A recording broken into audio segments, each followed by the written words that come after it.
Hello friends, welcome to my kitchen. આજે આપણે GMS અને સીએમસી પાવડરનો યુઝ કરીને મેંગો આઈસ્ક્રીમ બનાવીશું. If you like my recipe, please like, share and subscribe my channel. Start the recipe. સૌ પ્રથમ 1 litre ફૂલ fat milk લો. તેમાંથી 100 ml જેટલું milk અલગ બાઉલમાં લઈ તેમાં 3 table spoon GMS powder, half teaspoon CMC powder, 1/4 cup milk powder અને 2 table spoon cornflour add કરો. બધાને હેન્ડ મિક્સરની મદદથી મિક્સ કરો. તેમાં લમ્સ રહેવા જોઈએ નહીં. હવે એક હેવી બોટમ પેન લો અને તેમાં ફૂલ ફેટ 1 લીટર દૂધ ઉમેરો અને તેને ગરમ કરો.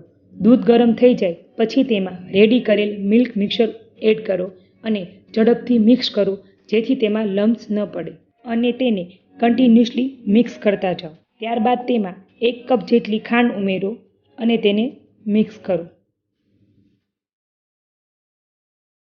દૂધને કન્ટિન્યુઅસલી હલાવતા રહેવાનું છે. ધીમા ગેસ પર દૂધ ઘટ્ટ થાય ત્યાં સુધી તેને ગરમ કરો. દૂધ ઘટ્ટ થઈ જાય પછી ગેસની ફ્લેમ સ્વિચ ઓફ કરો. આ રીતે નીચે મોટા વાસણમાં પાણી ભરીને કે પછી ફેનની નીચે ઠંડુ કરી શકો છો. દૂધને કમ્પ્લીટલી ઠંડુ કરો. થયેલ મિલ્ક બેટરને એક મોટી તપેલીમાં ટ્રાન્સફર કરો. ત્યારબાદ તેને ઢાંકીને 8 થી 9 કલાક માટે ડીપ ફ્રીઝ કરો. 8 થી 9 કલાક પછી તેને ફ્રીઝમાંથી બહાર કાઢો. તમે જોઈ શકો છો આઈસ્ક્રીમ જામી ગયું છે પણ તેમાં આઈસ ક્રિસ્ટલ પણ છે. હવે ઇલેક્ટ્રિક બીટરની મદદથી તેને બીટ કરો. જો ઇલેક્ટ્રિક બીટર અવેલેબલ ન હોય તો તમે મિક્સરમાં પણ ચર્ન કરી શકો છો.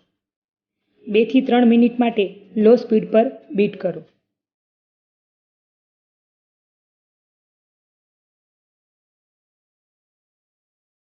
ત્યારબાદ તેમાં 1 ટીસ્પૂન વેનીલા એસેન્સ અને 2 ટેબલ સ્પૂન ઘરની કે બહારની ક્રીમ એડ કરો અને ફરી હાઈ સ્પીડ પર 4 થી 5 મિનિટ માટે બીટ કરો. તમે જોઈ શકો છો કે આઈસ્ક્રીમની ક્વોન્ટિટી ડબલ થઈ ગઈ છે. તમે જોઈ શકો છો એકદમ ક્રીમી અને સ્મૂથ બની ગયું છે.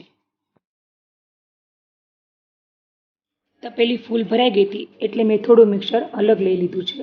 હવે તેમાં 1.5 કપ જેટલું ફ્રેશ મેંગો પ્યુરી ઉમેરો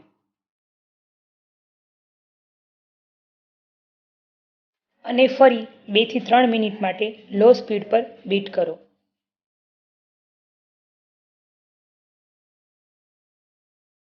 ત્યારબાદ તેમાં અડધો કપ જેટલા મેંગો પીસીસ એડ કરીને નાઇસલી મિક્સ કરી લો.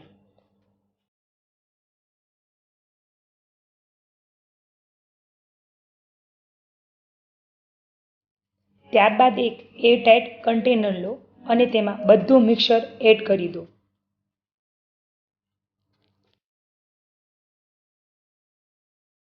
ત્યારબાદ સ્પૂનની મદદથી મેંગો પ્યુરીના ડોટ્સ મૂકી દો અને ટૂથપીકની મદદથી ડિઝાઇન બનાવી લો.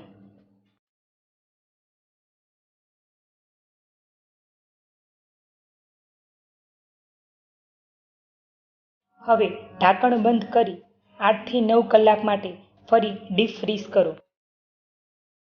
તો તૈયાર છે ક્રીમી મેંગો આઈસ્ક્રીમ.